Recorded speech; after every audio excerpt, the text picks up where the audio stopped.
Viewers and subscribers, you're welcome back again. This is BVI Channel 1, where we tell you undiluted and uncompromising truth.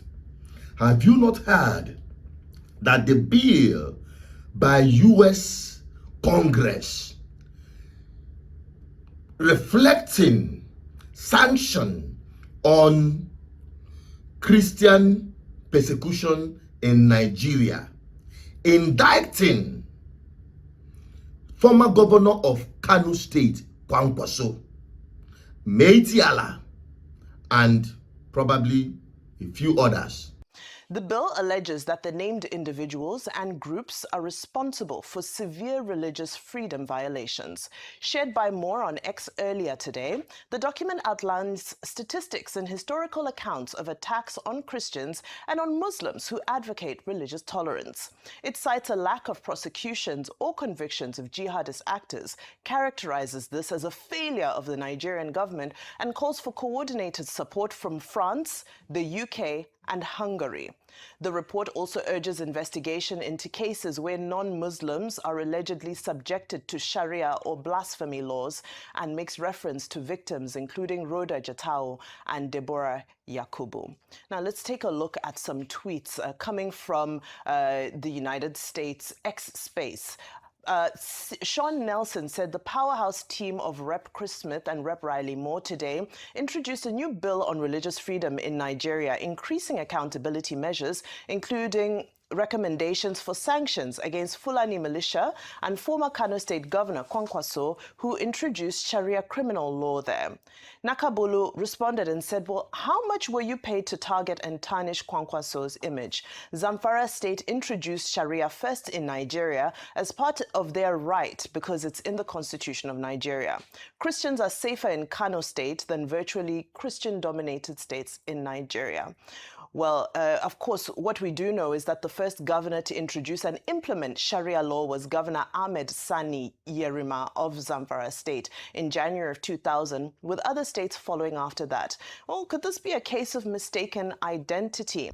This very issue is spreading and raising unanswered questions. And I must tell you why. To start with, Kwankwaso is just one among the 12 states governors of the North that signed the Sharia law, which is part of the reason Kwankwaso's name was mentioned. Now, why is it very important that Kwankwaso, we are not saying that he is innocent and he should be cleared without investigation. We are saying that what Nigerians expected is not what they are seeing. The names that Nigerians are looking up to, Meitiala, of course, it is number one on the list. People like the Vice President of Nigeria is also a suspect.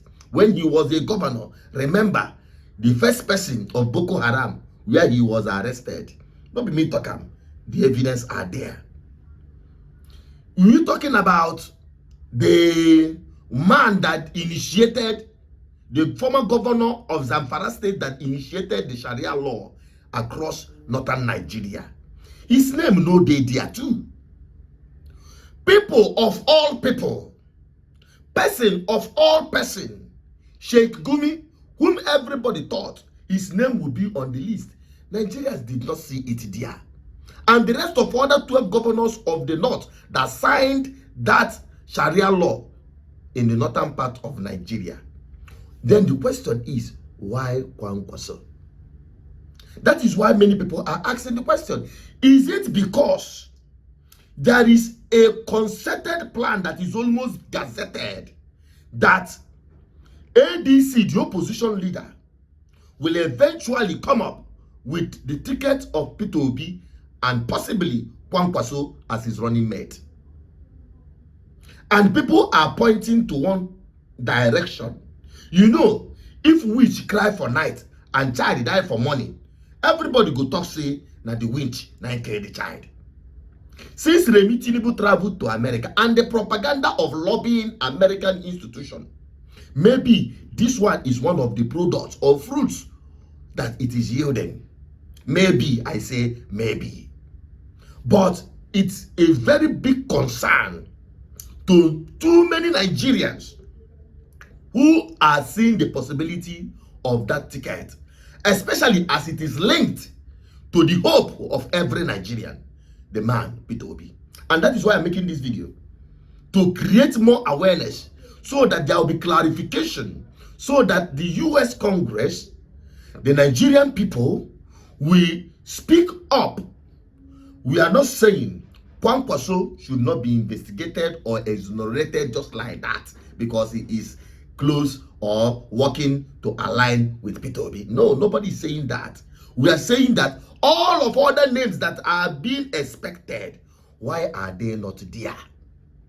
Are they trying to say, if you are saying that APC is bad, APC is sympathetic with bandits and terrorists, what about the opposition?